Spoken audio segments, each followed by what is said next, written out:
Hello and welcome back to CST 2120. So in this lecture, I'm going to cover HTTP, which stands for the Hypertext Transfer Protocol. So I'm going to start with a little bit of an introduction, tiny bit of history, explain what HTTP is all about. Then I'm going to talk about the methods, some of the key methods in HTTP, which control how the client sort of interacts with resources on the server. Then I'm going to cover the status codes, which are sort of ways of indicating the success or failure of those interactions. And finally, I'm going to talk about uniform resource locators, which are the way in which the client specifies which resources it wants to interact with on the server, and which server, which domain it's going to use, yeah? Okay, and so just as a general thing as well, this is sort of, HTTP is sort of part of this module because we're going to build web services for coursework 2, and so you're going to use the different HTTP methods to interact with those web services. Okay, so just a tiny bit of history. HTTP stands for Hypertext Transfer Protocol.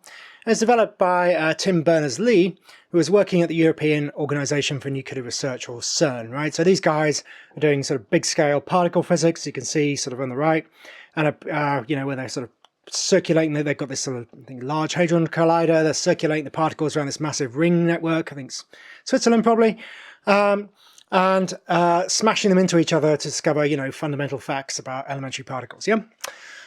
So presumably, I don't know the detailed history here, presumably Tim was kind of, using this, develop this protocol to kind of send and receive data across, a network used for this particle research, yeah?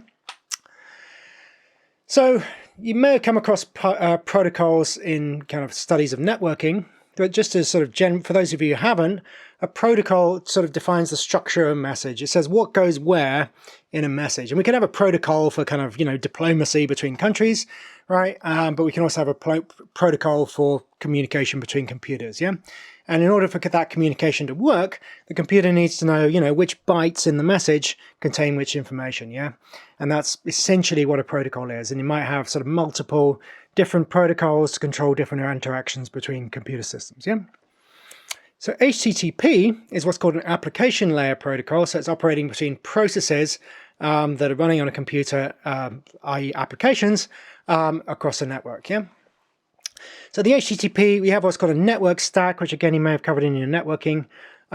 So you have like layers, right? You have different ways in which messages are transported and different systems that's using those protocols to communicate, yeah? So you might have IP, the internet protocol at the bottom, and then you may be using TCP, a layer up, and each of these layers wrap the messages of the layer higher above, yeah? So you might have a IP message that contains sort of TCP headers and data, and the TCP headers and data will again, will be used to wrap a message in HTTP, for example, yeah? Not going into the details of that here, but just to give you a kind of loose understanding of that, yeah? So protocol defines the structure of the message that's being sent between the computers, yeah? It's not how they're transported. So typically, as I said, you have IP, TCP, HTTP, for example, but we could just write HTTP messages down on a piece of paper, and that would work just as well, yeah? Obviously, it wouldn't be as fast or convenient because you have to transport the bits of paper, across the Atlantic or whatever, but, the protocol is independent of the method you use to transport the messages, yeah? So this is sort of typical stack, right? You've kind of got the IP stack, and that will an IP message will contain a TCP message, which has its own kind of protocol associated with it. And the TCP message will, as its sort of body or the payload, will contain an HTTP message, which will be communicating, for example, between a browser and a web server. Yeah, and that HTTP message will contain, as I'll say later, JSON, HTML, images, this kind of stuff. Yeah. So the key points of the HTTP protocol are it has a set of methods that determine the sending and receiving of data. So I'm going to go into a little bit of detail about how get, post, put, and get, post, put, and put work, yeah? And I'll mention a few of the others as well, yeah? So the method is crucial. It'll be crucial when you're using your client to communicate with the web service. It'll be crucial when you're setting up your web service to receive messages from the client, yeah? In addition to the methods, you have some codes that indicate a success or failure, right? If I send a get message to my server and the resource doesn't exist, then the server will send back a 404 message, for example. If I send a get message to the server and the resource does exist and I can send back some HTML, for example, then it'll include the response will contain a 200 status code to indicate it's all working well. In addition to the methods and the codes, we have parameters that provide sort of more fine-grained details of what you want to do, yeah? So for example, with a get message, we'll often have a query string, which I'll explain later, that will determine, what kind of search you're doing if you're using Google, or, what kind of products you're looking for, or, and so on and so forth, yeah? And so I'll go through the structure of a URL later as well, yeah? But the parameters for get message, get method are appended to the end of the URL, whereas for a post, for example, if we're filling in a form, those parameters will be inside the body of the message. And I'll go into all this in a little bit of detail later. Yeah. So just to understand how this works, let's look at a typical HTTP session. Yeah. So you have this server, Apache, for example, sitting there waiting for a message. Yeah. And you've got a client, often a browser, but it could be a piece of code. So the client establishes a connection to the server, on 80 or 8080, yeah, TCP connection. And then using that connection, it will send an HTTP message to the server, and then the server will send back a response. And HTTP sessions are stateless. That means, unless you're using tracking mechanism like cookies or local storage or something, the server doesn't have any record of previous interactions with the client. Yeah, the client has to sort of maintain state using one of these mechanisms like cookies. Yeah, so it's a stateless protocol, which is one of its great strengths. Okay, so let's go through an example. Yeah, so we've got a client request. So here we might have send a GET request to example.com requesting the file, contents of the file, index.html, for example. Yeah, and then the server will receive that message, and if it can find index.html, it'll send back a response with a bunch of header data and the actual contents of the file down here. Yeah. So in this case, we have headers. Now headers are absolutely critical for this because they control in a fine-grained way what's actually going on with the message. They haven't got any of the sort of message data inside them, and sometimes they're empty. The message data, the body of the message is actually empty. But we need to know what method we're using. We need to know which resource we're trying to access, and there's often details about the server. In this case, Apache.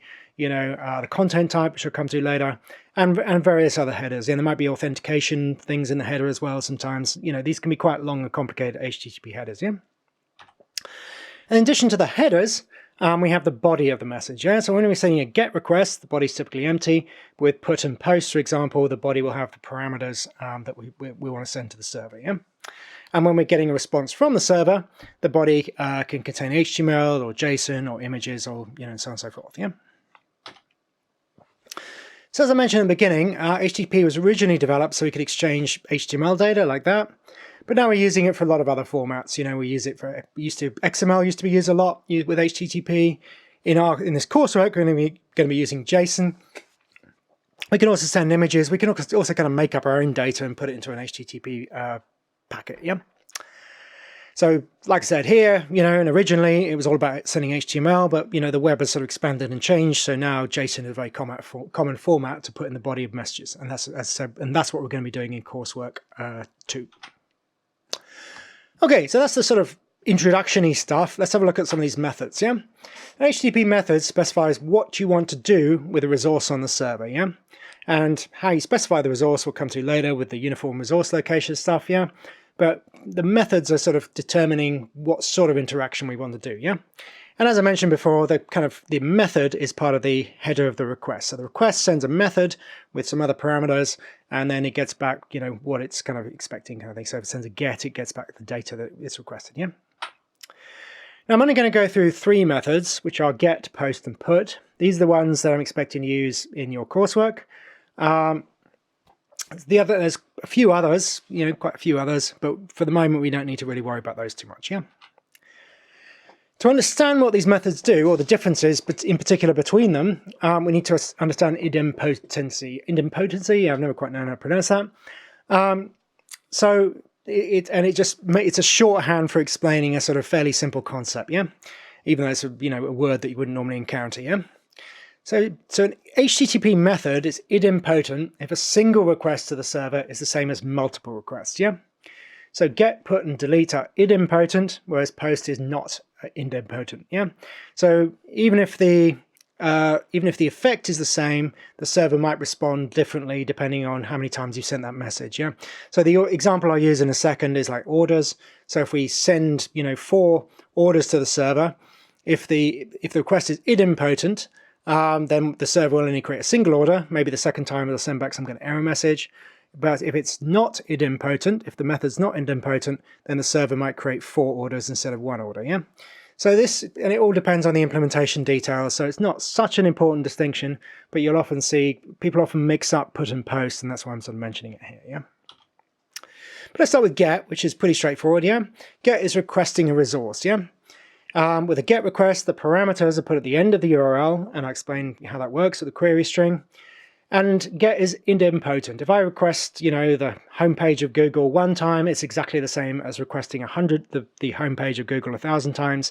Nothing changes on the server. I just get the page coming back to me in exactly the same way every time, yeah? And that's why get requests are often bookmarks, or they remain in the browser history. And when and so you can sort of store them because they always return the same thing each time, kind of thing. That's the idea, yeah? And for example, when you type a URL into a browser and press, you know, go or whatever it is, press return, the browser is using a get request to return the page that you've requested, yeah? So get requests always use the query string appended to the URL, and that's a critical thing to remember, and I'll come back to that in a couple of times probably, yeah? So a little example, this is a get example, right? So we're sending, the method here is get, it's sending a get request to the host be example.com, right? Just example, obviously. And the file or the resource we wanted is index.html. And then when it receives that request, if it can find that file, it'll read the file in this very simple example, put it into the body of the message and send back the response with all that header stuff I talked about. And it uses status code, which I'll come to later, to indicate that that request was successful, yeah? So that's getting things from the server. Now, the other thing we might want to do, obviously, is send things to the server, right? When I register on a website, I want to send my registration data to the server, for example, yeah?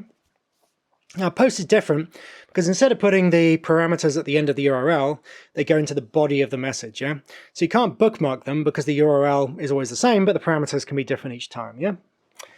Post is not idempotent. So if I send 5 posts to the server, you'd expect, you know, the server to change each time that you send the five requests. So if I post 5 orders to the server's likely to create 5 separate orders instead of just creating, you know, one updated copy of the same order, yeah? So multiple identical post requests are not the same as a single post request, and that's what it means by saying it's not idempotent, yeah? Post requests will run in the browser, but only within a form, for example. Forms can classically be used to sort of send post requests to the server, sorry. So we can put a form in an HTML page and then click on submit and it'll send a post request to the server. Within JavaScript, as explained later, you can use Ajax to send post requests from JavaScript to the server. Or if you want to test this independently of a browser, we can use a tool called Postman, which I'll come to later. I think I mentioned in the introduction to the coursework, that we can then use to craft post requests, as you can guess from the name, that we can send to the server, yeah? We don't bookmark post requests because, as I said, the parameters are not in the URL, so bookmarking a post to a generic, you know, URL doesn't make any sense because the parameters vary each time, yeah? And so we don't store the post request in the browser history. And you'll sometimes see if you're using a browser, you submit a form and then you try and refresh the page, it'll ask you whether you want to resubmit the same form, yeah? Because it's not idempotent, so therefore it'll resubmit all the data and potentially create 2 accounts for you instead of just the one you wanted, if you're doing a registration, for example. So the method, just called post, and then as I said, the parameters go inside the message body, and you've got all the complicated headers, same as get, yeah? Now, when we're doing post, it's not like get where the parameters are just this kind of query string thing. In the case of post, we've got a message body, and the format of the data in the message body, you know, this stuff here, can change, yeah? So you often have a content type thing, which I don't know if it's here. No, we don't. But you can add a content type field into the header that specifies how the data in the message body is going to be structured, yeah?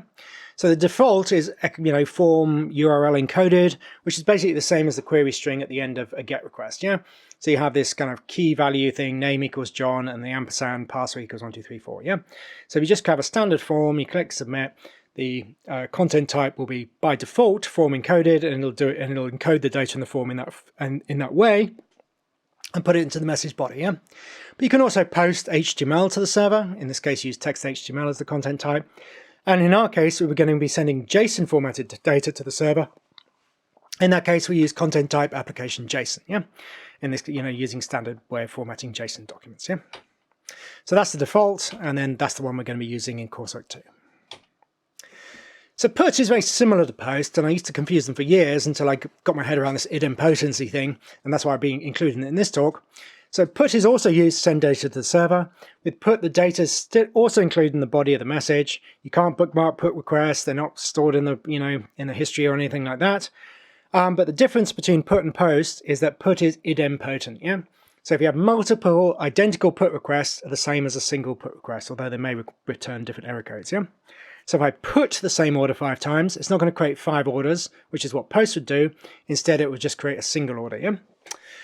And we need a, it's the same as post, that to actually run put requests, we either need a form running in a page in the browser, or we need to write Ajax code in JavaScript running in the browser that will send the put requests, or we can use Postman to test put requests on our web service, which is what we'll cover later, yeah? There are quite a few other HTTP methods. Some of them are like delete, head, trace, options, connect, and patch.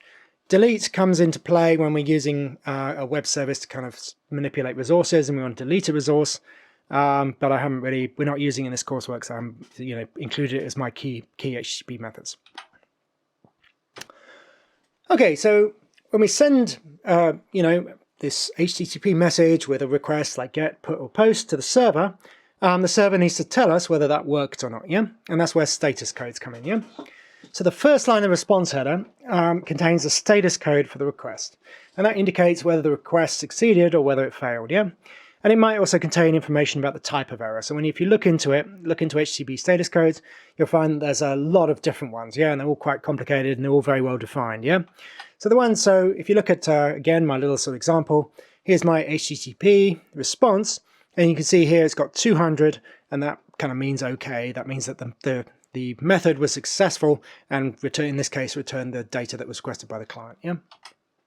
So 200 means okay, 400 means bad request, some kind of weird thing messed up in the request. 404, you've probably seen a fair bit, right? If you try and access a resource that doesn't exist on the server, it might redirect you, or it might just give you a not found, status code, yeah? And you get things like service unavailable and so on, yeah? So these are very useful ways in which the server can indicate to the client what went wrong with the interaction. And you'll find this all the time. If you get into networking, designing protocols, you need to find a way of indicating the success or failure of the operation, and that's why we have these status codes here, yeah? Now, a final sort of critical part of this is we've got our method that we're using to send a request to the server, like post, put, get. We've got the success or failure of that request, but we also need to specify which resource on the server we want to access or change, yeah? And that's where these uniform resource locators come in, yeah? Or URLs as they're commonly called, yeah? Now, you sometimes get a mix-up between URL and URI, and URI is like a uniform resource identifier. But for this talk, I'm just going to focus on URLs and not try and confuse you by kind of introducing those as well. Yeah. So we're focusing here on URLs. They go in the header of the HTTP request, and they're used to locate resources on the World Wide Web. Yeah. So if I want to get the homepage of Google, then I use the URL to specify that homepage. If I want to run a search on Google, I use a query string appended in the URL to specify what I'm searching for. Yeah. And then we use different types of URL depending on what we're trying to do. Yeah, so if we've got, we're trying to transfer a file, we use a sort of FTP at the start of the URL. HTTP, obviously, you're very used to, right? We use HTTP, means we're using the HTTP protocol there. And if we're doing email, we have like this mail to at the start, whatever. That's a email kind of protocol, being specified in the URL. Yeah. But here we're just focusing on HTTP, or sometimes you'll see HTTPS, which is like a secure version or an encrypted version of HTTP to prevent kind of people snooping on each other's interactions with the server. Yeah? The URL goes in the header of the request, right? We're sending a GET request to example.com for this file called index.html in this case. That's the URL that we're looking for. Yeah. So let's just unpack the structure a little bit, because again, you'll find this rather critical, particularly because with your web services, I'm asking you to start the first part of your path should be a student ID. So you need to understand what the path is in order to understand how to do that, and also understand how the query parameters are encoded in the URL. Yeah. So the first part of the URL is just HTTP or HTTPS. for your purposes, stick to HTTP because heaven knows how we get Node to do secure HTTP connections. Then we have the subdomain. So when you're setting up a domain, you register something like google.com, david.net, whatever it is, yeah. But then you can also, once you've registered a domain, you can create subdomains within that, like www or mail.google.com or scholar.google.com and so on and so forth, yeah. So yeah, that's a different subdomain that's been registered by Google. Once you own the domain, you can create as many subdomains as you like, yeah. Now we have the domain name that we register, with a particular, domain name providers, right? There are many out there, and they all have to be globally sort of distributed and recognized so that wherever I am in the world, I can always type in google.com, and there's a whole kind of complicated domain name system that's used to look up these domain names and, make sure that when you've registered it, someone will be redirected to your server and get your pages, yeah? Then we got the path, right? So you'll typically have a slash off the domain name, and then you'll have one or more sort of words separated by a slash, typically without any spaces in them, yeah? And these are the kind of path on the server. So in the case of your web service, the first part of the path will be your student ID. So instead of search, it'll be like be localhost 8080 slash m and then 00123455, whatever your student ID is, yeah? So we use the path.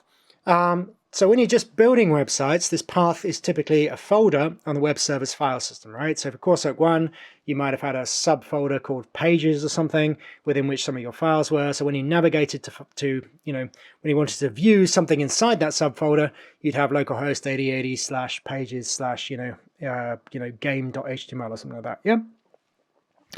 So path can be a path on the file system. And when you're building websites in a sort of fairly simple way, that's often what it is. But when you get to more sort of sophisticated implementations of back end of a website, then normally the path is just an indication to the server about the kind of data it should provide. Yeah. So in the case of google.com, I guarantee you there's no folder sitting there, with a called search, right? Instead, the server can read the path and then reply in an appropriate way depending on what that path is. Yeah. And so when you're setting up your web service, you're not going to have a path on the you're not going to have a folder on the server that's called search or whatever it is, yeah. Instead, you're going to read that path and set up listeners on particular paths, and then return different data depending on what path the user types in, yeah. So that's sort of more the second example here, yeah.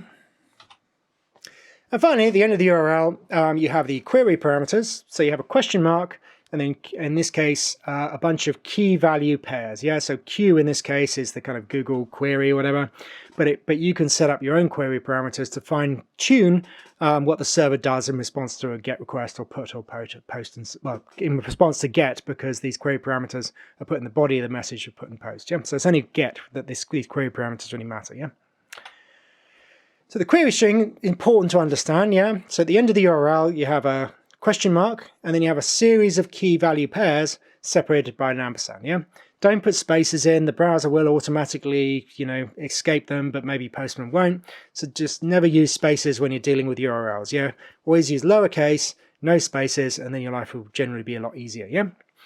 So a typical example would here be sending GET to, whatever that is. So here we've got the protocol, as explained before. Then we got the, whatever it is, domain, subdomain, domain name, and then user service here is the path, and then question mark here is the is the end of the sort of the path, and then it's saying that from there on in we got these kind of key value pairs, user ID equals 1. So that's the end of the path there, the question mark here, and then we've got the key value pairs, user ID equals 1 or size equals large, color equals red, and if we've got multiple query parameters, we separate them with an ampersand. Yeah.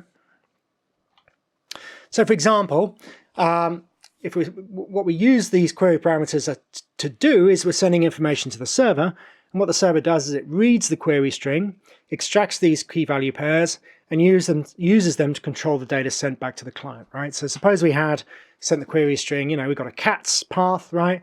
And we want to get cats whose name is Albert and whose age is 7. Then the server will extract those parameters, probably run a database query, finding all the cats whose names are Albert and whose age is 7, and then it will return those back to the client, yeah, maybe in a JSON format, something like that, yeah. So with GET, we're using the query string on the URL, so this is a GET request here because it's at the end of the URL. with post, these query parameters go in the body of the message. Yeah, so don't try and post to a long, complicated URL. It doesn't make any sense. It's not how the protocol is supposed to be used. Yeah, and so that's why, you know, in the case of the cats, for example, I could bookmark that page, and every time I sort of went to that page, to that bookmark, it would always going to return the cats whose name is Albert and whose age is 7. Obviously, the actual cats might vary year by year, whatever. The cat dies or something, you know, but it's going to run that search on the server every time. Yeah.